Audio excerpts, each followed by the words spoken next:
dufcaddii ugu horeysay ee muwaadiniinta reer Soomaaliland ee xujaajta ah ee soo gudanayay waajibaadka xajka sanadkan ayaa wadanka dib ugu soo laabtay waxaanay ka soo degeen garoonka casriga ee Cigaal International Airport ee magaalada Hargeysa iyadoo rakaabka xujaajta sanadkan ay sideen diyaaradaha Juba iyo Daalo oo ka soo duulay madaarka Jidda Airport ee dalka Saudi Arabia iyagoo toos uga soo degay madaarka caasimadda Hargeysa halka doorarkii hore ay ka soo degi jireen rakaabka xujaajta ay soo gutay waajibaadka xajka garoomada Berbera iyo madaarada wadamada aynu jaarka nahay oo bulshada flight-ka ay kala kulmi jireen dhibaatooyin kala duwan wasiirka wasaaradda duulista iyo hawada Soomaaliland mudane Maxamuud Xaashi Cabdi oo soo dhaweeyay xujaajtan soo gutay waajibaadka xajka tubcadiisii koowaad ayaa warbaahinta uga waramay howlaha shaqo ee madaarka isagoo wasiirku sharaxaad ka bixiyay in tiradii ugu badneed ee rakaab xujaaja ay ka soo degaan madaarka caasimadda isla markaana iftiimay isbeddelka horumarka baaxadda leh oo ku talaabsaday madaarkani iyo sida ay u anficeen rakaabkan ka soo degay garoonkan caasimadda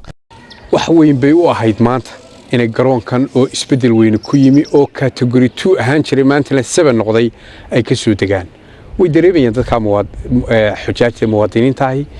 waxa ka soo duuleen saaka garoonka Jidda Madiinatul Xujaaj waxay soo socdeen saacad iyo 50 minute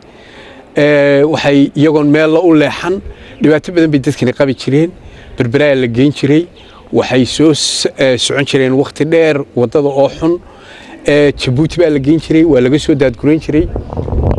waxa dareemaysaa yani horumarka mashruucaas xukuumaddu ka fulisay garoonkan isbedelka uu keenay garoonkan waxa ka soo degi jiray xilligii uu furaa 2011 90,000 isku celcelis arrival iyo departure dadka dhoofa iyo dadka ka soo dega ayaa magaranayay waxa scope-kiisu maantana waxa weeyaan waxa uu ku tala jiraa in sanadkan 2014 ay ka soo degaan oo ka dhoofaan nus milyan qof ayaa magaranaysa ihsaa'iyaadka iyaga sugan rasmiga